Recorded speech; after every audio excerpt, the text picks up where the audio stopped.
ఒక దేశం, ఎన్నో దేశాలు ఉన్నాయి, ఇండియా, పాకిస్తాన్, చైనా, ఇట్లా. అందులో మనది ఒక దేశం. ఆ దేశంలో నువ్వు ఉంటున్నది ఎన్నో రాష్ట్రాల్లో ఒక రాష్ట్రం. దాంట్లో ఒక జిల్లాలో, ఒక గ్రామంలో, ఒక వీధిలో ఇంత ఇల్లు కట్టుకొని నాది నాది అని గర్విస్తావు. అసలు దేన్ని చూసి నువ్వు గర్విస్తున్నావు? నీకున్నది నలుసంత కూడా కాదు అని అన్నారు.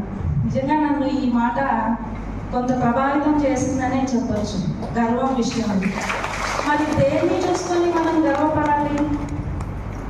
అసలు ఏమీ పట్టుకురాము, ఏమీ తీసుకెళ్ళాము. అందుకే దీనికి సంబంధించి ఒక ఉదాహరణ చెప్పారు సార్. ఏమిటంటే అలెగ్జాండర్ జీవితంలోని సంఘటన అందరికీ తెలిసిందే, చాలామందికి ఇక్కడ తెలిసిన కథే అన్నమాట. ఏమిటంటే అది ఆయన ఈ ప్రపంచాన్ని జయించాలని మరి ఎన్నో దేశాలపైన దండెత్తాడు, ఎన్నో సంపదలు సంపాదించుకున్నాడు. చిట్ట చివరికి ఆయనకు అనారోగ్యం చేసింది.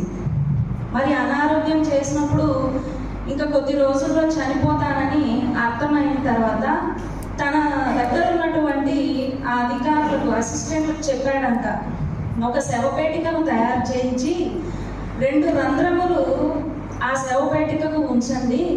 నేను చనిపోయిన తర్వాత నా 2 కాలి చేతుల్ని ఆ రంధ్రాల గుండా బయటకు పెట్టి ఉంచి ఈ రాజ్యం అంతా తిప్పండి అని చెప్పాడంట.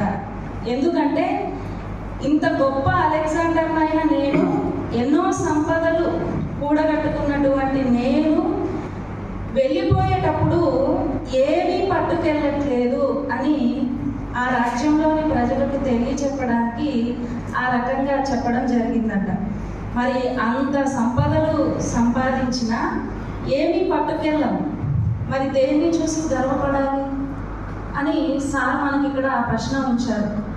అయితే ఇంకొక సందర్భంలో శంకరాచార్యుల వారు చెప్పినటువంటి ఒక శ్లోకంని కూడా పరిచయం చేశారు. ఏమిటంటే మా గురు ధన జన యవ్వన గర్వం హరతి నిమిషకాల సర్వం మాయామయమిదం అఖిలం భూత్వ బ్రహ్మ పదం ప్రవిశ విదిత్వ. అంటే నాయనారని నేను పిలిస్తే నాయన ఎంతోమంది వస్తారు, నా దగ్గర ఇంత ధనం ఉంది, ఇంత సంపదలు ఉన్నాయని నువ్వు గర్విస్తావు.